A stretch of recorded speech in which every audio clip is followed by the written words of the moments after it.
Hello, beautiful and handsome world changers. Welcome back to the Nomad CEO Podcast. I'm Pens, your host.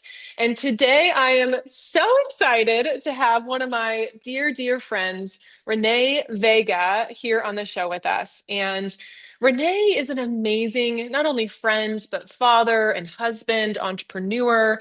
And he's going to share incredible wisdom today because his background, I'll say this, most people just hope to find a dream job, a dream business. And Renee had the chance to live it, but long enough just to see it turn into a nightmare. And it wasn't till years later that Renee found that when he stopped focusing on his own problems, that life tended to get better.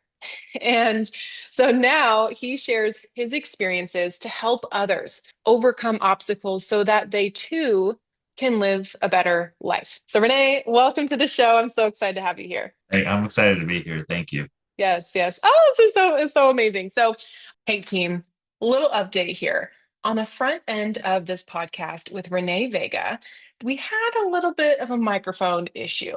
However, not far into it, we got it figured out. So if you start listening and it gets a little clunky audibly, it gets better. So definitely push through that segment and keep listening in because what Renee has to share is so powerful and you don't want to miss it. So lean in, my friends, and listen up. I do have to share a little bit about how Renee and I met. And it's a funny story because him and his beautiful wife, Emily, are dear friends of mine, and they have been for years. But long story short, we're all living in Seattle. None of us live there anymore. And I believe it was Emily wearing your gym's like sweatshirt or t-shirt or something, the name of your gym on it. And I was relatively new to the area and I'm a gym girl. So I was asking about the gym. Well, the three of us had a conversation of like, this couple's super cool. And I remember Emily had this like super rad haircut, and then you looked awesome. And then we're talking about books. And I was like, these are my people. Now, there's a lot of funny stories of how our friendship evolved over time. But nonetheless, I just am so grateful for you. So thank you for taking the time. I'm excited to dive into your story. Awesome. Great. Happy to share.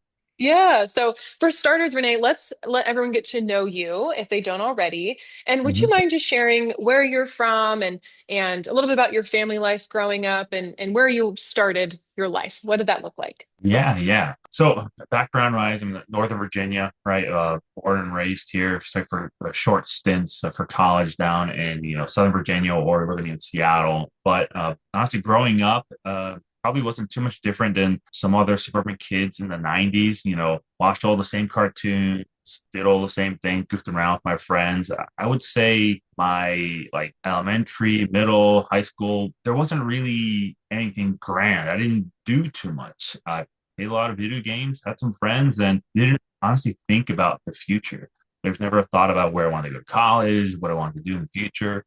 There was one instance where I had a friend from Albania, and his dad had a thick Eastern European accent, right? I was 16 years old. I was cutting the grass and I started, to work out. Didn't have a shirt on, had a bandana on. I thought it was, hot stuff, right? Cutting the grass in the summer. And my friend's dad drives up to the corner to a stop sign and looking at me, he's like, "Hey, Renee, what do you do when you get older?" And like, I don't know. I like working out. Maybe I could do that and get paid. And he laughed, it's like deep, thick European accent. He's like, "Whoa, whoa, whoa, whoa, okay, Renee." And he drives away. And it was that one question and that one response some teenager just throws away that really set the tone for the rest of the next like 16 years of my life. I had no idea. I go to college, again, not really caring. I went to college just because my friends were in the college nearby. And it was while at college, I found myself not focused. It was the same concept of like, I don't really, didn't love school, but once I found what I liked learning about, I was all about it, right? I discovered, CrossFit around 2010 and I was hooked. I just wanted to do that. And that was the next decade of my life. I graduated from college. I'm lucky enough. I had made a connection to this guy who wanted to start a gym. He had the financial prowess and backing. I was just a young, dumb 20-year-old who's like, would work for free. Never mentioned to anybody that he would work for free. Take you up on it. So right out of college, I for free. We started this gym. And as you said, most people only ever think about, living their dreams or getting to their dreams. They have this aspiration all through life. I want to become a chef. I want to become an astronaut, all these things, right? I just wanted to work out and get paid for it, right? It was just this dumb offhand comment, 16-year-old, but I let that actually happen. I started running this gym because I pretty much knew everything about fitness. Did that for 3 years. Had a chance to Seattle, right? To work in another gym. Eventually, ended up buying a gym, and I'm kind of fast forwarding to a lot of parts of like my 20s and the dumb things that you do. But I'm in my late 20s now, already having several years of just coaching fitness experience, and it was this opportune moment when the guy who I was working for was kind of done with fitness. He wanted to go and do something else, and I didn't really have another option. I was like, all right, well, I could go find another job, work for someone else, or take a chance on myself and buy this gym. And I did that. And it was such a crazy moment, the ability to buy or to achieve your dream. I didn't even think it was a possibility, so I didn't really think about it, but I did it. And it was a feeling of like, wow, I'm here. I'm at the peak of the mountain. I'm seeing everything ahead of me. This is fantastic. It was so much. I can remember the emotion that when I bought that gym, I felt like I made it. And granted, I'm in my late 20s. I have really no money to my name. And so I taken a loan to get this gym. That was like my first instance of really using debt. And then it was the next step that I didn't know what to do. And that I think is what happens to a lot of people. You try and reach your dreams. And when you actually do and you get it, you don't think about the next steps. Like the next day when you wake up, all right, it's dream day one, dream day two, and dream month, dream year. You don't really think about the in between steps or the after steps. And that's where I found a lot of struggle. So, yeah, that was pretty much my short professional life in a nutshell up until achieving that dream. And then the things that come afterwards fundamentally changed my life. I was not the person I was then. I'm completely different for better, but there was a lot of struggle on the dark part the next couple of years. Wow, Renee, that is incredible. Thank you for sharing that. And I'm so curious. So, if we go back to the moment when the gym that you're working at, the guy that owned it wanted to move on, and the day that you figured that out to the time that you end up buying the gym, taking out a loan, stepping into this dream role, right? Like, could you walk through what you're thinking more in that time and making that decision? Yeah, to be honest, when the guy wanted to leave or when he wanted to sell his gym, it was at a point where his gym was at the lowest, right? Mm. He wasn't making the money he thought he would anymore. He had seen his gym rise to this peak and kind of fall. So he was over it. He wanted to go in a different direction. I didn't necessarily want it in the beginning. I was like, why would I want to buy a gym? Why would I want to, potentially take on a sinking ship? It was only after I had thought like, could I actually, turn it around? Is this ship really sinking or was it just poor leadership? Do I believe in my dream? Do I believe in myself? It was the first initial time I turned it down. Then the second time I was like, actually, I want this. And I took a bet on myself. I borrowed money, bought the gym. Wasn't a smooth transaction. There was a lot of emotion mixed in with selling a business and buying a business. So that process in and of itself was, any person selling their business. Let's say if you're an entrepreneur going to buy a business from someone, it's an owner operator. They started the business because they had this dream. And for whatever reason they're selling it, they're still heavily emotionally attached to it, no matter what they say. And so when you decide to buy it, that process might be tough, might be ugly. I was lucky enough and smart enough to work with a lawyer to kind of figure out like how's the smoothest cutoff point so that it's just a clean break from his gym and my gym. So when that clean break did happen and became mine, it was okay. The next steps to actually making, this potentially sinking ship or bad leadership into something better. And that was a hard and interesting lesson to learn because I didn't know where to start. I didn't know like the next steps because I had never been the guy in charge of it all. I had managed the gym before, many gyms, but I had never owned one, never been the janitor and the marketer and the plumber and the cleaner and the programmer and the head coach and the hiring manager and the everything at the same time, right? It was a lot. One of the smartest decisions I did was actually, I think it was a week after I bought the gym. I had hired it was a gym consulting group. They were Mm. coaches, mentors that coach gym owners to build profitable gyms. And looking back now, hindsight's obviously 2020.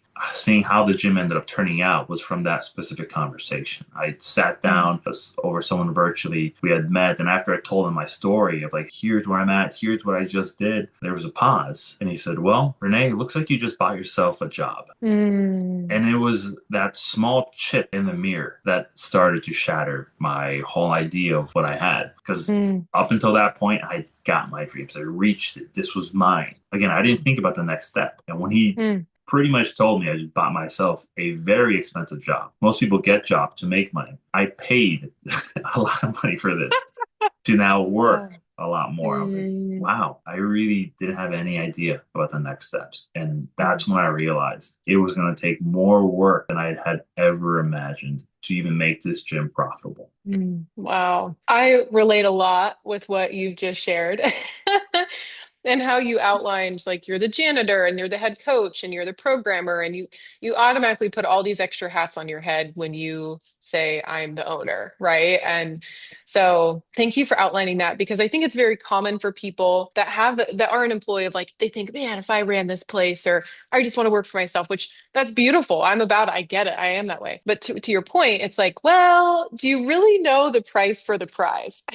That's going to come on the other side until, say, you scale and build it up to a bigger business and you have a great team. But okay, so thank you for sharing that. I'm curious then from that point, what was the, I guess, highlight you could say of now you running your gym? Because obviously you had some tough challenges, but what was one of those moments you're like, okay, I really enjoy entrepreneurship still, even though there's all these obstacles and hats that I'm wearing? Did you have any like moments that you remember that stand out to you like, "Ah, okay, it's worth it, or I'm designed to lead, I'm designed to be an entrepreneur." It was mine. I mean, it's though how the gym turned out wasn't what I would have wanted. It was still mine. Having a gym, right? Having your own business, right? In my opinion, if it's your only business, it's like having a child. Now that I have two kids, right? You give everything, even though it's very difficult, very challenging, very tiring, very little sleep. I mean, the stuff I go through as a dad right now is kind of similar to what I went through back then. I having kids it was prepping me. It was still yours. Like you call Mm. the shots. Yes, that I may not, I probably could have made more money working for someone else. Yes, I could have Mm. done so many other things, but the highlights,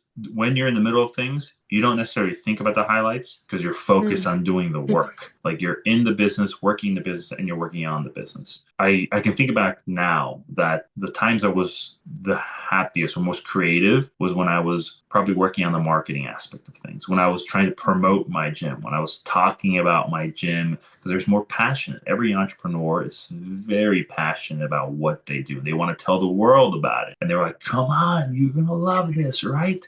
They're beating on their chest.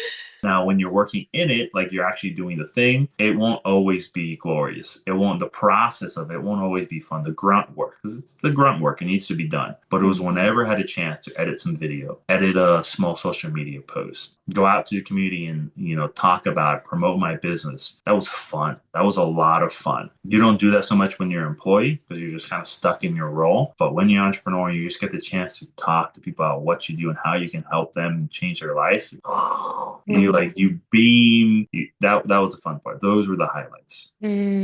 That's so good. Well said. And I think that's what people see. They're like, oh, I want to beam. I want to have my own thing. They don't see under the iceberg, or the iceberg effect, right? Underneath the water of what it can really look like. So okay, so I believe that business, as I have, been on this journey, two things. Number one, I appreciate that you said it's like having a kid. I don't have kids, and I've thought of my business as my baby. And I'm like waking up in the middle of the night, thinking about it, get up early, stay up late. But I can only imagine being a mother and birthing a child. So bless all mothers and actual parents. So when I thought of it, I'm like, this might be like a little taste of what actual parenting's like. But with all that being said, what did you learn about yourself? Because I've seen it as a personal development tool in some sense, where it's going to highlight things that you need to grow in, all of us, right? That own a company. I'm curious for you, Renee, what were one or some of those things that exposed a weakness in you or maybe amplified said Yeah. weakness? It was learning too much. The YouTube University can give you Mm, everything you ever want to learn, right? You also are going to become bloated and just obese with knowledge. You only learn when you can take that knowledge and practically apply it, or you just do. And when I found that during those time periods of very high stress, I wasn't really consuming as much books. I wasn't consuming as much content. I was just doing, right? I had before, but I was just working. I was like, all right, this is what I have to do. How can I get better at my craft? And I found out personally, it's if you're trying to grow a business, it doesn't matter how good you are, right? You could be the best secret in the world. No one's going to find out about you. Or you can learn how to promote a business and then get other people to help you grow. That's how you're going to grow a business, right? I mm, found out that the hard way, right? That my limit was myself. I didn't learn how to duplicate myself, how to make more people, how to effectively, bring on good talent and cultivate that so it would free up time so I could work on the business. I had been so stuck working in the business. That was a period of growth I can reflect on right now. Like, okay, being an entrepreneur is great, but there's a difference between being a solopreneur and an entrepreneur, right? And I think so many people think that entrepreneurship is solopreneurship, and it can be. There's kind of lifestyle businesses, but that lifestyle business will be your lifestyle. So mm. that was one thing I quickly learned. Like I was stuck as the guy and remained the guy. One of my failures there, learning lessons. It was also relationships, right? When you are so focused on growing your business, you may sacrifice relationships. I know it definitely affected me. I was previously married. When I had that first gym, the gym I allowed it to take everything from me. I allowed it to take the gym from me, allowed it through bad decisions, right? And not thinking the marriage as well, because you're just so focused. So learning that, yes, you can be incredibly focused in building your business doesn't mean that should take away from relationships because the business is an aspect of you. While your brain might always be on as an entrepreneur, doesn't mean you don't have time to talk to someone else. You don't have 5 minutes of your day. You don't have 10 minutes. Those relationships will sustain you once you have another business, sell your business. Like you don't want that to cost you something else. That is, I'd say relationships are the bedrock of any sales transaction of any business, right? It's person to person, business to business. So without that relationship, that ship's going to set sail. You don't want it to. So again, for me, it was learning that growth. I was my biggest limiter. Learning that I let relationships burn. And then it was honestly my relationship with God, right? It was not really taking that into consideration, not really thinking that had any merits in business. And I was like, hey, this is just business. When I kept doing things for myself, I would always fail. And I found out it was once things were getting bad. And of course, when things get bad, people reach out to, their whoever is their God, whatever is their faith. They're like, please help me. I should have reached out during the good times, during the best times when I Mhm. should be the most thing, because hard times will Mm. always come. So the biggest lessons I learned was I will always be my biggest limiter. Relationships are meaningful. And then the through line for me is always God. Mm. Those are the toughest things that I can take out of that. Wow, so powerful. And it makes sense because you've helped now other businesses see, and entrepreneurs look at those landmines, if you will, right, Yeah. that we all have and help them navigate that. So, which we'll come back to that. I'm so curious as well of what you realized lights you up, right? You mentioned the creativity and marketing and the excitement around that. So, what did you learn about yourself when it comes to your strengths and your giftedness and your passions? Yeah. So I had spent so long developing that skill set of coaching. Even now, I can go into a gym and it's kind of like I already know, hey, what that wrong with that person. Not that there's anything wrong with it, what's wrong with that form. They could do this better. They could do that better. That's kind of a second nature for me. It was the other aspects, for me, marketing, editing stuff on video, kind of like telling a story. It's kind of like the movies, right? Everyone loves going to the movies thinking they're an Avenger, thinking they're the next Batman, Batgirl, they're, a superhero or a ninja. That was me growing up. And so the ability to do that on camera and edit, oh my gosh, that Mm, was so much fun. Like it was just, mm, how can I turn this into something cool that people would like watching? Or in just these interactions, like let's say talking to one of my members, highlighting them. Why did you join the gym? What's the biggest thing you've just accomplished? How is this helping you in life? Just showcasing them and being able to give them a mm, platform. That was fun because you're talking to mm, other people, you're engaging with them. What I found out was that I really enjoy the conversation aspect in fitness. I found that the method to get to someone's soul was through sweat, was through barbell training, was through dumbbell training. You almost strip away the layers they have on themselves through lifting weight, through resistance training. Because once you're sweaty, once you're tired, you might actually give your real self, this authentic version, because you're not all make it up. You're not all like dressed up with your suit and you're in a different aspect, right? You're vulnerable because mm, you're tired and you allow yourself to be more real with the person that you're trusting for this hour to help you get fitter, help you become a better person. And it was those conversations I enjoyed. And it was taking those conversations, maybe, making a social media post about it or helping, help that person be better in social media posts or creating, talking to people outside the gym about why they want to come to the gym. The marketing for me, there's many different aspects, right? I look at marketing kind of like a strategy. It's like, all right, what's the overall plan? The overall plan of the gym, right, was to get more people in the gym to be more profitable. It's the simple part. The mm, harder part was getting those people. And how do you necessarily get people, but you build relationships with people through conversation over breaking bread or drinking a cup of coffee. And if you have a good vibe about a person and you vibe with you, that might some sort of transaction might come out of that, which is might be a sales transaction. And then you go into the fitness. But I enjoyed that part of the conversation. I enjoyed that part of the mm, marketing. I enjoyed that was something that I didn't know. It was mm, only until like I had to focus on marketing, I had to grow my gym that I found it interesting. The psychology behind it. I could go on, but I mm, like talking about it now. I like that so much mm, more than teaching someone how to squat. Granted, I think teaching someone how to squat is fundamental and you need to learn so you can get up and mhm, off the toilet by yourself. But I want to learn why you want to mm. squat.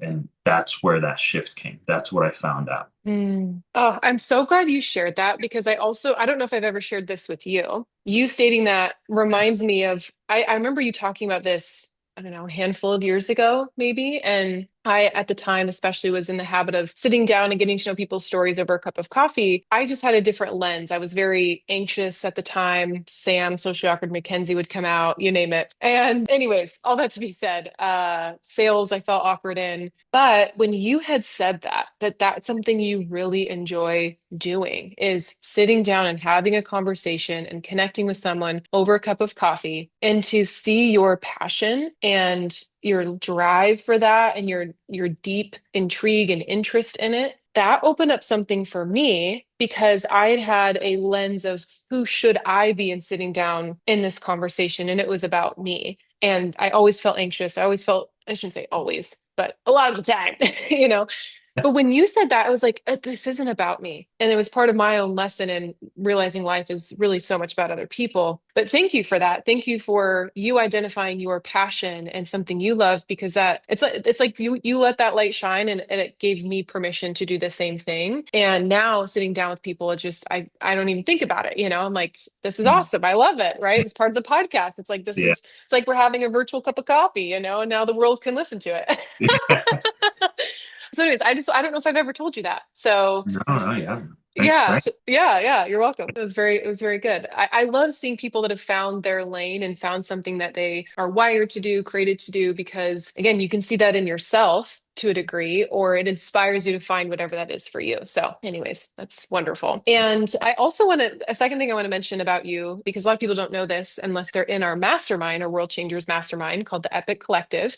But you are going to be our featured expert next month in March. And you're going to come and talk to us about building a story, and especially because we have a lot of entrepreneurs and how you can apply that to marketing, how you can apply that to other areas. But I just want to say thank you because your development of that and your expertise expertise and you've been certified in all these things. You really have a solid skill set. And I know that I'm so pumped for the group to hear from you. So sorry if you're not in the mastermind, but that's, I invited Renee to come in and speak on it. So anyways, all this being said, could you share now, like, transition out of owning your own business and with the gym, and then what it's looked like in talking to other business owners? You learned your weaknesses, you saw your strengths. So how have you coached other business owners to help identify that for themselves? What does that look like? Yeah. What I found that most first time entrepreneurs or early business owners, right? They may not have owned a lot of businesses, but this is like their passion. They again can talk about it all day and night. They love what they're doing. They just lack a plan. It's not necessarily their fault. It's what they're inundated on social media, right? You step on YouTube, you step on Instagram. There's, just do organic outreach. Don't do organic outreach. Just do paid ads. Don't do paid ads. Do, VSL, a video sales. There's so many different competing thoughts about how to advertise, how to create, different social media posts, how to do retention marketing that a new business owner is like, what do I do? I want to tell people about how I can help because I want to help them, right? And they're Oh my stuck, gosh. they're paralyzed. They know that what they do can help people because it's helped them and they've helped other people. Like, but how can I actually tell that to someone clearly and simply so I don't like overload them? They're like, whoa, I'm gonna go that way. And it's distilling their thoughts, their words into very clear and just actionable insights.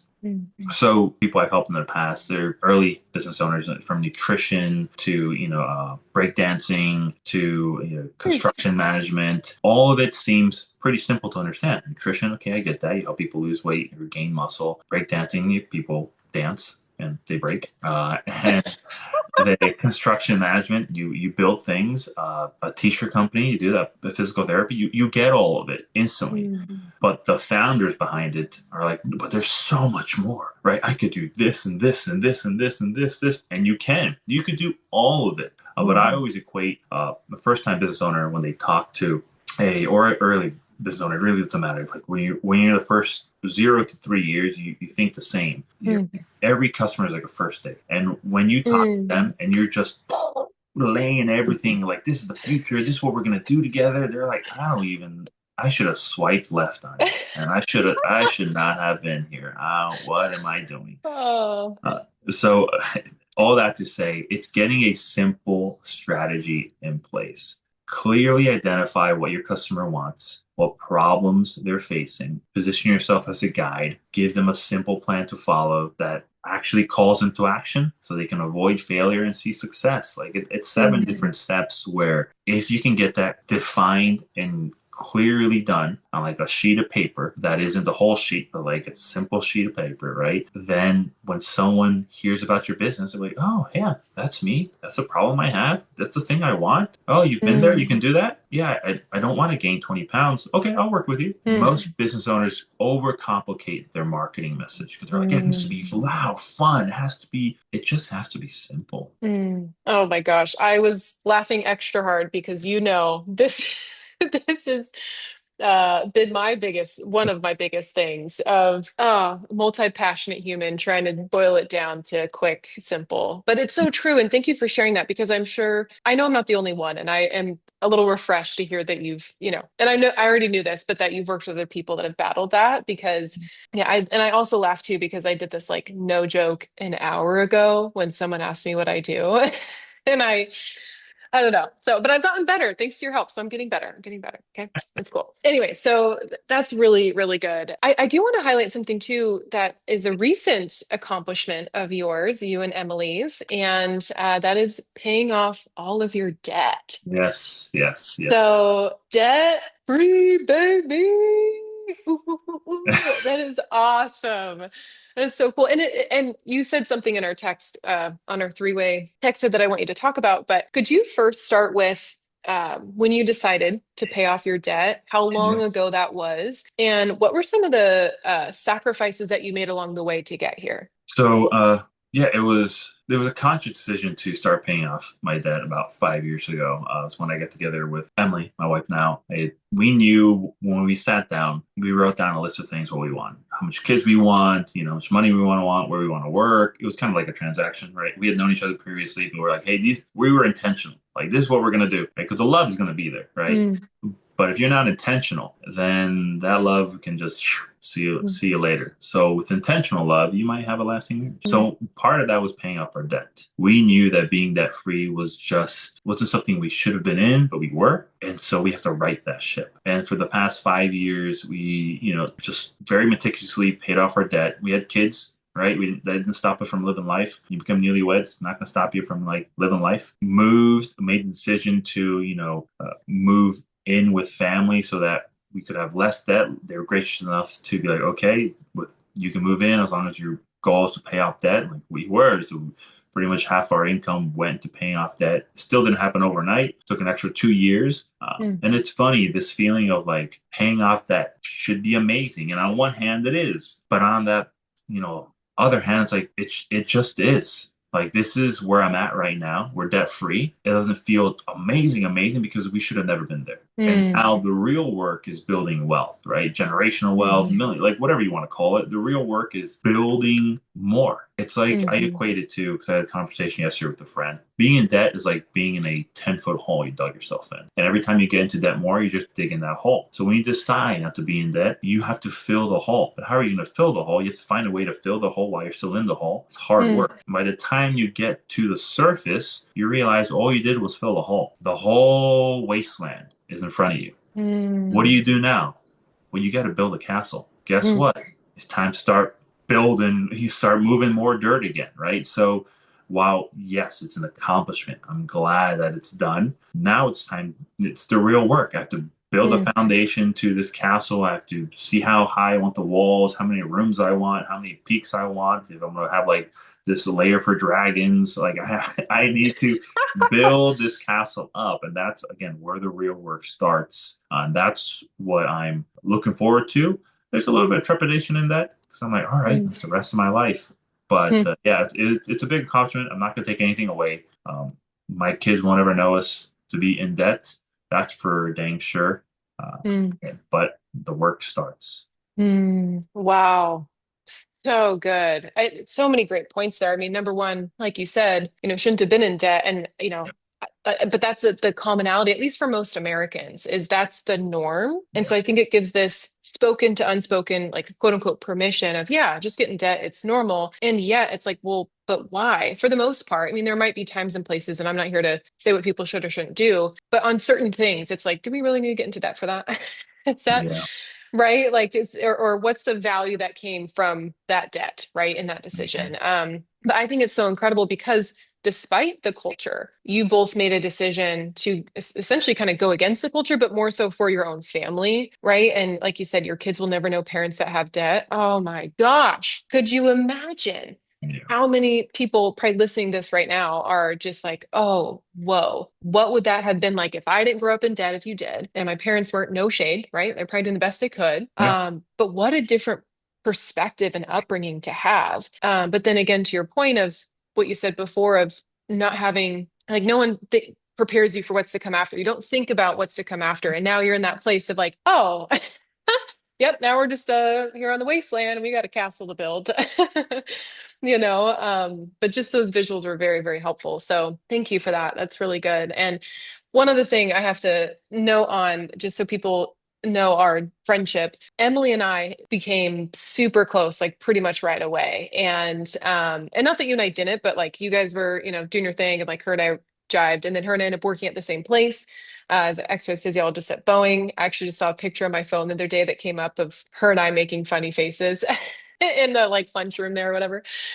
But I just have to say, it's been so beautiful. Why I bring this up to see the evolution of you as people and as my dear friends, but as individuals, and now in your marriage, and now as parents, and now getting debt free. Like just these milestones in your life has been incredible to witness. And I think of all the funny, we can all be super freaking goofy together, and so many funny memories. But I'm so proud of you guys for staying the course. It's such an inspiration. Thank you. So, yeah. It's really cool. Really cool to see. Okay, well, Renee, I'm curious, here you are, and I know as everyone is always in process of figuring out certain things in their life at different points.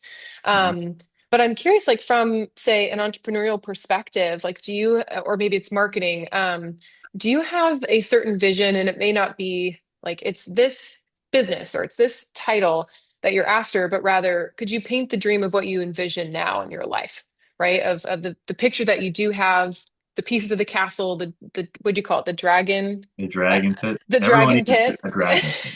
Come on now. and a moat, right? Is that what Yeah, that's oh, called? that's standard Yeah, castle. yeah, The moat, yeah. dragon pit. Uh, yeah, I love it. Yeah, but could you just paint the picture of what you're dreaming about and what you've dreamt about in your life moving Yeah. forward? So I've been here before, right? It's Mm, the being debt free. It's a dream you realize. It was like buying my gym. It was a dream I made realize. I just didn't know what was next. And the mm, next was hardship. Now, I'm not saying what's next is going to be hardship. I don't want that. I don't control mhm, what God has. But I do know the difference is that when I followed my dreams, when I had this myopic approach of what my vision was or what I wanted, it was vain. And I allowed myself to dive into the vices, right? And it mm, wasn't good. I didn't treat people well. I didn't treat women well. I didn't treat myself well, and I suffered. mm, And I can say I'm on this other side. It's yes, what I want, but now being married as a husband and being someone I'm like, hey, for me, it's all about Jesus, right? That's the through line. I should not have been a slave to a lender, and now I'm not, right? mm, Been a good and faithful servant. What's next, right? Well, it's as a duty as a man, right? As a husband, I need to provide and protect for my family, right? What does that mean? Well, financially, that means building up, an emergency fund for if and when things happen, because they do. I've known, I've experienced them, that they're protected, right? That term life insurance and all the stuff that people should just have, right? Then it's all right. This vision I have now. What is again God saying to me? And it could be whatever faith your followers are. I don't want mean to be the harping. I'm not like super like oh oh, Jesus, right? But it's just how I'm functioning now in my mhm, life. Is mhm, that if I continue to pursue things just with what Renee wants, then I'm going to be limited by me. And I learned that I'm my biggest limiting factor. mm, This time around, that's not going to be the case. I'm seeking more relationships. I met with a friend that I've known for 20 years yesterday. And the goal wasn't to have coffee and meet. It was to allow ourselves, like our two souls, to talk and feel great about each other. And that's, I believe, something God wants me to do, to talk with people, to enjoy, to get to know them, to develop that friendship, right? Relationships was something I suffered when I had my first business. And then it's growing this vision to be in line with how I can help others, my talents, right? It's if I can know how to talk to people, if I have a knack for, solving puzzles and seeing these strategies, well, those are innate things that, God's given me and I've developed my talents as well. So then how can I use that to benefit others? Because if I'm a good example and help people do well, it's going to be a great example of God. Like He gave me this. The only reason I'm able to do this is because of Him, right? If I couldn't mm, do this well, it's because I'm not supposed to be doing this. And I learned mm, that in the beginning. I learned that years ago, my first business and subsequent businesses since.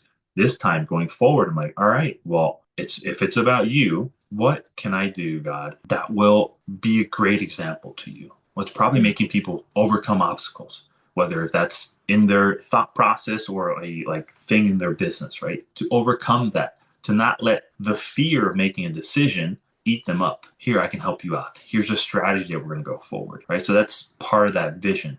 It's helping others overcome obstacles, right? Helping them become better, whether it's progressing towards their goal in business and life. I know that for sure. mm, And then my family, right? It's developing this home where my kids have these Christian values. They're also virtuous with like courage, discipline. They have a good thought process about justice, and they learn through my experience become a little bit more wiser. Like I know that's how I mm, want to raise them. So for me, again, it's still about Renee. I still have to satisfy my needs as a person, but it's Hmm. also less about me. It's more about others. It's like, how can I help Hmm. these people so well that I get paid handsomely for it? And I can use that money to then help my family, my kids, and help the people that matter to me, help donate to other causes, tithe more. And that's kind of where I'm at now. Different person, what does that vision look like concrete like? It's not concrete because it's, for me, it's a kind of amorphous thing. It's just growing, right? Hmm. It's growing because every time I talk to somebody, it gets a little more expansive and it gets Hmm. also a little bit more focused, right? It's kind of like a microscope. A Hmm. microscope shows you the cells, right? But what we thought was just like a mitochondria is actually a whole host of other organelles and other stuff in there. Microscope shows us that there's more world than what we thought. And that's kind of how like my vision is like, even though it can get very concrete, it actually expands. The more I Hmm. look into it, it expands, expands, expands. So while that was long-winded, that's kind of where That's my great. thought is right now. I know I like talking to people. I know I like helping them overcome their problems. I'm doing that so I can just be a good example of what God wants for me. Mm. Because I know Mm. what being a bad example was. And I can tell you stories. Mm, wow, thank you. That is so good. You have such a one of your strengths and your skills is you paint pictures really well in people's minds, and the analogies and everything you use is so good. And I think, well, a couple things. Number one, yeah, whatever someone believes spiritually, that's everyone's own decision. I think ultimately, whether they have the same faith or not as you or I, the values and the clarity on how they make decisions and what's important to them is they can take that away. So it's just really cool to see that you know what that is for you and your family, and you're making decisions in your life and your own free will to follow that. And that bears fruit. And so I think about it too of like, the gym and every other thing that you've done in your life that I'm aware of. But to the point of paying off debt, would you say it's kind of like you hit a new peak up the mountain of life? And now you have a different view, like you said, of the wasteland, so to speak, and the build the castle. That would you say that that capacity that's freed up of focusing on paying off debt is now you can fill that with new space. So you're unveiling what that is. Is that fair?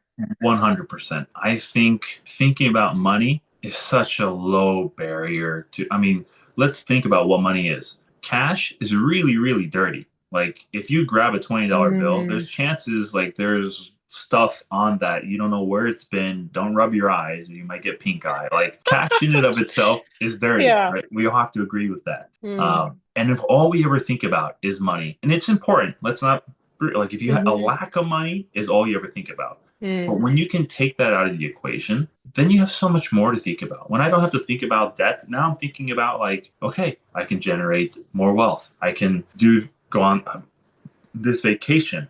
Wait, what more causes do I want to give to? Maybe the cause I was really a part of for many, many years. And I kind of, I stopped because I shifted focus. And it's like, how can I use this tool, this green tool, right? It's green paper to bless other people. So yes, once we've been debt free, I'm not thinking about like I gotta pay off debt next one. There's no debt, right? mm, Um, mm, it's how do I want to use the money now? It's not necessarily what I want to get. It's like what can we do? And that's it. mm, It's like what can we do? Because I can always get things, and getting more things just clutters up your garage, and you have to throw it away in a couple of years because you forgot you had that thing you got, and now that you got it, you don't want what you got, so you're going to give that God to someone else, and it's that's not where I want to be. I just want to be like, mm, what can we do? mm, Yeah, that's money is such a low barrier if that's only what you think about. mm. Impact is what you should be focused on. How can I positively impact someone else's life so that they, in turn, can impact the world and they can change it? Let's go. Mic drop, baby. I love it. That's so good. Okay, Renee, this is amazing. I could keep talking to you forever. You and your wife, you're some of my favorite people. You've Thanks. always been. Yeah. So, I do have a few more questions for you as we wrap up, Yeah. and so I'm just gonna go boom, boom, boom, and then I'll have you share. People can find you online. So, first and foremost, where is your favorite travel destination and why? Where I've been to or where I want to go? Let's start with where you've been to, and then where you want to go. Okay. My favorite travel destination as honest is Seattle. man. I even though I lived there, I'd go back. I didn't plan on moving, and now that I moved, like if I could go back, there's just so much things to do. When it's summertime, it's the best place in the world. The mountains, the hiking. Oh, like Mount Rainier, Mount Pilchuck, Mailbox Peak. Come on now, like you can't beat that. I would go back. Yeah, I would go back and revisit. Probably not to live anymore, but I'd go back. Life's here. So that's probably been one of the best places, the P&W. I feel that. I relate actually. It's one of the most beautiful places. Yeah, living wise of it's just gorgeous. It's Hmm. special. It has its own energy to it. Yeah, Yeah, that's good. And then where do you want to go? What's top of the list? I really like cold, rainy places. For whatever reason it is, I want to visit all the cold, rainy places, right? I want to go visit Alaska when it's cold. I want to visit Iceland, Norway. I really want to visit Ireland. I kind of want to see like Dublin when it's rainy. I want to go and grab a pint, taste how actual Guinness is supposed to. I was in the airport once. That's as close as I got to Ireland. I'm pretty sure that doesn't count. Australia would be nice to go, just kind of to visit. That's pretty much it. But I'm sorry, if I have to say, like, if I couldn't go to any of those places, for some reason, I want to go to Buenos Aires, Argentina. Maybe because I like Messi, the soccer player, but I have this little vision in my head where I can just see my family and I like in a like condo overlooking some street in Buenos Aires. It's uncanny. It's just like placed in my head. I don't know why. Maybe from a Mm. movie, but that's where I would go. Like if we had the funds tomorrow, boom, we'd go there. Mm, that's so good. I love that. It's so interesting. I feel like when people have a compelling place like that, I do too. I feel like there's a story that's waiting to be written and told from a place like Yeah, that, it must be it. right? That's like part of the ultimate story of our lives. Yeah. So, anyways, that's really cool. Okay, and this is a big question too. I know like favorites are kind of tough because there's a lot of things that go into that, but just to boil it down to give people ideas, what are one of your favorite books? And do you have a favorite podcast that you typically listen to? Yeah. You know what? I actually thought about what my favorite book was. Had you two of the most fundamental books that have changed my life. First was Drive by Daniel Pink. It came into a point in my life where was one of the reasons why I ended up moving to Seattle. It was kind of like this book that had an awakening for me, started me on this path to personal development, started me on this path to reading more books. I wasn't that I wasn't into books. I just was doing the work, right? Mm, That's where all my energy was focused on being a better CrossFit trainer. Then I read this book. I'm like, oh my gosh. mm, Then most recently, it's been Simon Sinek's Infinite Games. I realized that I had listened to that book on audio probably three times, maybe four. And I read that book maybe three times, maybe four. So all in all, mm, I've read and listened to the book close to 6 to 8 times. And it's a book about how it's hard to describe it. If I had to describe it, it's essentially how to run a business ethically, mm, morally, in a time where it's very popular to lay off a whole bunch of people so you can put profit first. So how can you create a business? And I'm just summarizing it, right? Where it's people first instead of profit, not profit over people. Not saying that one or the other is greater, but if you put your people first, treat them well, and they feel treated, they're going to produce more and allow your company to outlive you so that it can generate more money. It can have a greater effect on the world. It can do things that you didn't think imaginable. Versus if you're just in it to maximize profit at the expense of people, sure, you might make the money you want. The business is probably going to go away. It was just a means mm. to an end. That book it's changed the way, probably one of the way I think about like building my castle in the future and like helping people because that's like it's all about relationships and how can you build a business that does such good work, makes a lot of money as well, so it can do good work. That's why it makes money. We make money to do good work, and it just goes cyclical. So Mm, it's like the second awakening in me, right? mm. That book. And one of the podcasts I listen to. Oh man, what podcast I listen to? Honestly, it's a lot of the Daily Stoic. So Ryan Mm. Holiday came to fame a number of years ago. He, especially within Stoicism, he wrote "Ego's Enemy," "Stillness is Key." He's just wrapped up on his whole series on a virtue series, writing about courage, discipline, justice. And his latest book, Wisdom, I wrapped it up a couple of days ago, and the podcast is a good reinforcer of like kind of daily Stoic sound bites and how what it meant to that philosopher back in the day and how you can apply it in your life. It just sets me up for the day, so Mm. I don't allow my emotions to run me. Even though I think we're all emotional creatures, we still shouldn't. We're in a bad interaction. We still shouldn't curse someone out, right? There's better ways to interact with people. Just if Mm. you're a little bit more calm, a little bit more rational, you can realize that that person's not really mad at you. They're just mad at the situation that brought them to you. And everyone wants to be treated with respect and love and care. So yeah, Mm. the podcast, the Daily Stoic, the books, Drive by Daniel Pink, and Infinite Games by Simon Sinek. Oh my gosh, so good. I haven't read either of those books, but I've heard about them, and you saying them right now, I'm like, okay, going up on that list, baby. Those are good. That's awesome. Okay, okay.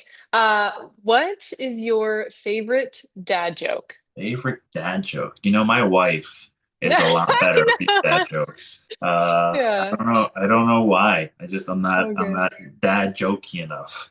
Okay. Now I'm trying to think of one right now, and my head's like, I don't. So I do give an either or, right? Because like some yeah. people have it, on the go, shooting from the hip. But my follow-up question that when people don't is, what is the last thing that made you laugh so hard that you cried, I laughed so hard that I cried. or close to tears, like you laughed really, really hard? Honestly, I was watching a movie. It was a animated movie. I like anything animated. I like watching cartoons. I like watching animated movies on Disney. It was actually my wife who noted it. She looked at me. She's like, "Man, I haven't seen you laugh like that in a long time." And I think it was over like the character was doing something dumb and something funny. I can't remember the movie now that we bring it up. Like Yeah. I was just laughing because I found it to be funny. Yeah, whenever I watch it like an animated show, oh, it was The Incredibles too. We hadn't watched Mm. that, and I watched it, and it was just funny, man. I don't Mm. know what about it was funny, but I think the entire thing, and I was just laughing. Remember now, it was about a dad. So the mom went to go do something. She was now the breadwinner. Dad was stay at home, and the dad was tired. The kids had kept him up all night. He was trying to help his other kid do something.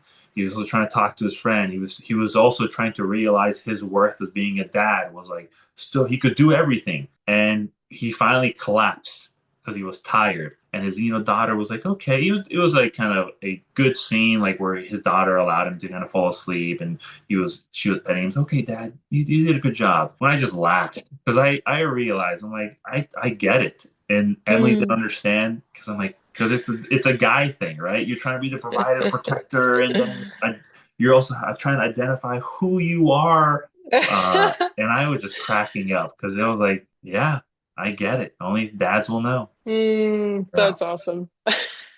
I love to know what makes people laugh. I mean, you, Emily, and I have very similar humor. Yeah, She is dad joke queen for she sure. is.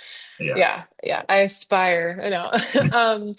Okay, last question that we'll ask where people can find you is set the stage here, right? So, if we think of Martin Luther King Jr. and his I Have a Dream speech, Mhm. changed the world, made a huge impact, people know it. That was his message in that speech. So, for you, if you imagine that you are on a platform, on a stage, and you have the opportunity to give your world-changing speech, what would be the core message? Wow. Put me up there, I compete with. I have a dream. It's relationships. Right now, we're seeing a huge divide, whether it's in politics, whether it's in, technology with AI, whether it's monetary with people who are low income, middle income, high income, and all that's being used to divide us, to pit us against left, right, blue, red, straight, gay, Muslim, Christian. If you talk to people, you realize that that doesn't come up. When you talk to someone on the street, you don't lead with that. When you meet someone in a different country, it's not like, are you straight? Are you Christian?